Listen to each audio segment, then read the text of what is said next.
ఇప్పుడు ఈ షోడశి మంత్రంలో చాలా జాగ్రత్తగా కనుక మనం లెక్కపెట్టినట్లయితే 28 అక్షరాలు ఉంటాయి అనే మాట మనం తెలుసుకున్నాం.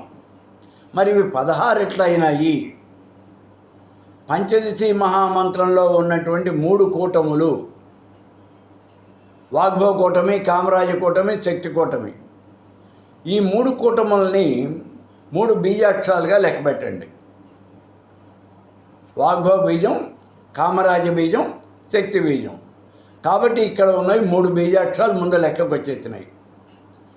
ఇక ఈ మంత్రానికి ముందు అష్టౌ బీజాక్షర న్యాజ్యం 8 బీజాక్షరాలు ఉన్నాయి. ఆ 8 కలపండి. అక్కడ 8, ఇక్కడ 3, 11 బీజాక్షరాలు అయినాయి.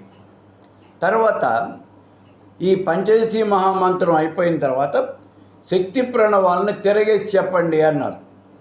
సౌహ్యం క్లీం హ్రీం శ్రీం 5. ఇప్పుడు ఈ 5 అక్షరాలు లెక్కలోకి తీసుకోండి. 11 5 16.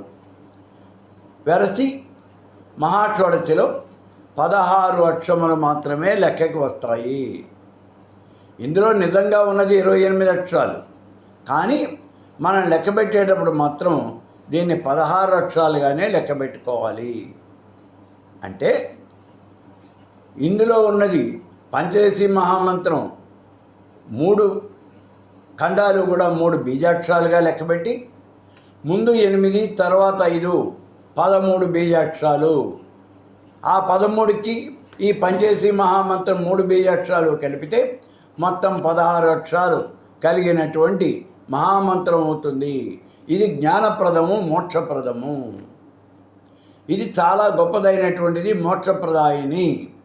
ఎందుకని మిగిలినటువంటి మంత్రాలకు లేనటువంటి ప్రాముఖ్యత అనేది దీనికి ఎందుకు వచ్చింది అనే విషయం కూడా ఇక్కడ మనం తెలుసుకోవాలి. మీరు ఏ మంత్రమైనా తీసుకోండి. మీకు మంత్రశాస్త్రంలో 7 మంత్రాలు ఉన్నాయి అన్నారు. ఇందులో మీ ఇష్టం వచ్చిన మంత్రం తీసుకోండి.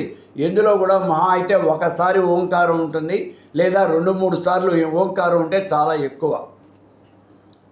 కానీ ఈ షోడశ మంత్రంలోకి వచ్చేప్పుడు, మహాషోడశలోకి వచ్చేటప్పటికి 13 సార్లు చెప్పారు ఈ ఓంకారాన్ని. ప్రణవాన్ని 13 సార్లు చెప్పారు. ఎక్కడ 13 సార్లు చెప్పారు? అష్టౌ బీజాక్షరాన్యాద్యం. ముందు శ్రీం హ్రీం క్లీం ఐం సౌ ఓం హ్రీం శ్రీం. ఇవి 13 అక్షరాలు కూడా